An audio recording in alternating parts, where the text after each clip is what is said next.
Lately, we have stopped asking ourselves global questions. Because of the large number of new characters, we began to forget the whole essence of the series Skibidi Toilet. Do not you think it's strange that throughout the entire series, starting from 11 series, we saw only one person? And this person is the author of the channel himself. Where have all the other people gone? Where are they hiding? Why is DaFuqBoom on the side of Skibidi Toilets? And how does this affect the course of the war?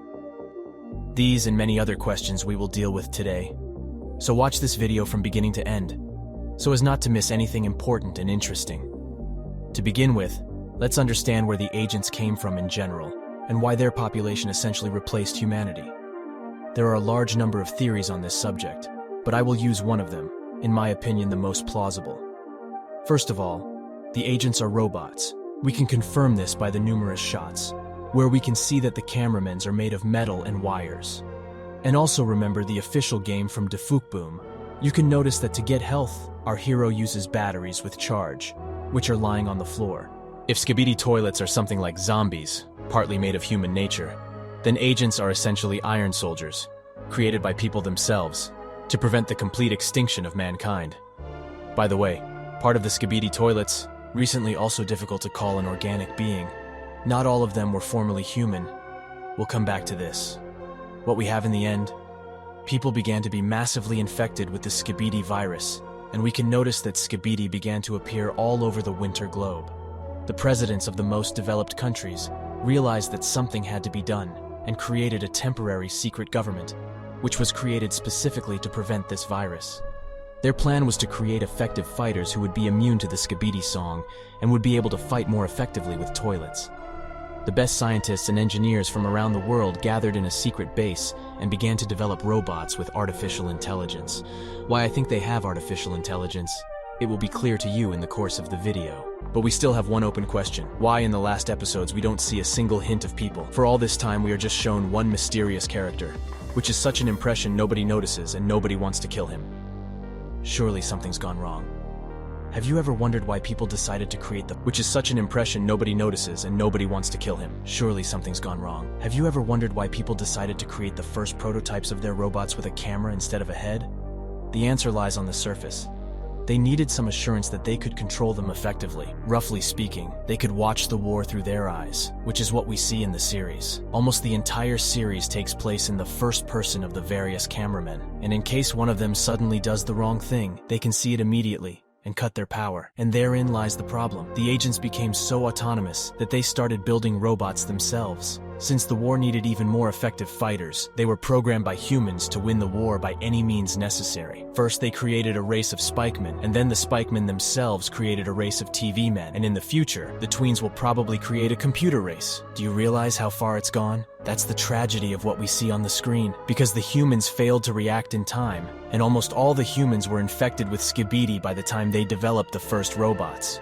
The agents became so autonomous that they started building robots themselves. Since the war needed even more effective fighters, they were programmed by humans to win the war by any means necessary. First, they created a race of spikemen, and then the spikemen themselves created a race of TV men. And in the future, the tweens will probably create a computer race. Do you realize how far it's gone? That's the tragedy of what we see on the screen. Because the humans failed to react in time, and almost all the humans were infected with Skibidi by the time they developed the first robots. And the chief secret ruler suggested to create them based on artificial intelligence, since the number of humans was so cute that they wouldn't be able to control all of them remotely. What if some races of agents got out of control? And since they already have their own artificial intelligence, they decided to enslave not only the Skibidis, but humans as well. I mean, why do they need humans when they're doing so well and can rule this planet on their own? If they are programmed to win the war, let's remember the song that DaFuqBoom likes to add himself to the show. Let's note these lyrics. Everyone wants to rule the world, which pretty much sums up exactly what I wanted to convey to you. But you're going to ask, what does this have to do with the mysterious character of DaFuqBoom? I'll answer that question with a counter question. Why does DaFuqBoom help Skibidi with the toilet? For one simple reason. Agents are no longer just robots for killing Skibidi. They are an intelligent race with their own goals, an army, their own bases and allies that they created themselves. So after all that I've told you, let's think together what DaFuq's goals are and what role he plays in the series. He's none other than the chief engineer who designed the cameramen. Literally and figuratively, DaFuq is the creator of the series and the creator of the cameramen. This is a man who, like in the movie Oppenheimer, Although he created a creation for mass murder, he repents for it. Deep down, he would not want his creation to kill.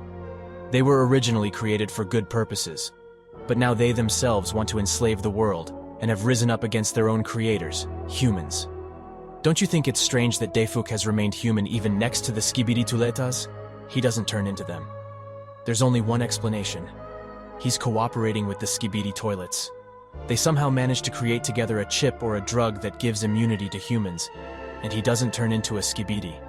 Well then, why do the toilets need DaFuq? They need it because it helps them develop new technology. At least the goggles we saw on G-Man look a lot like the ones the DaFuq himself wears. I don't think a Skibidis scientist could come up with that much new technology on his own. What do we have on the scale?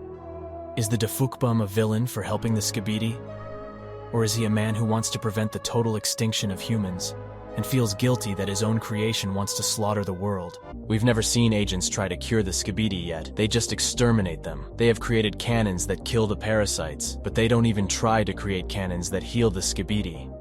The DaFuq himself wants to compare forces and buy time. Though he's cooperating with his former enemies over this, I'm sure he has a cool plan that involves treating the Skibidi toilets to turn them back into humans. In episode 54, if you remember, we saw unrequited love. On the one hand, it shows how much artificial intelligence has developed in the Chamberlains since they have such a feeling as love. And at the same time, it shows the insensitivity of the TV men. Each new generation of robots is becoming more and more different. You don't know what to expect from them. One can recall the words of engineer and mathematician Claude Shannon, who once said, "I imagine a time when we will be to robots what dogs are to people, and I'm rooting for the machines." As the saying goes, it's better to cooperate with the toilets and have hope that things will get better in the future than to stay with robots that are out of control and ready to do anything to rule the world. Well guys, if you have watched till now, it means that it was interesting for you to learn new details about the universe of Skibidi. So subscribe to the channel and click on the bell, so you will not miss new videos with parses and theories. I try to please you with complex and interesting theories, so I would be glad if you appreciate my work with your likes and comments. I also recommend you to watch one of these videos, or click on the playlist.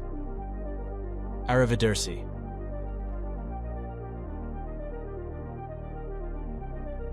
And we will meet in other videos. Everyone, bye.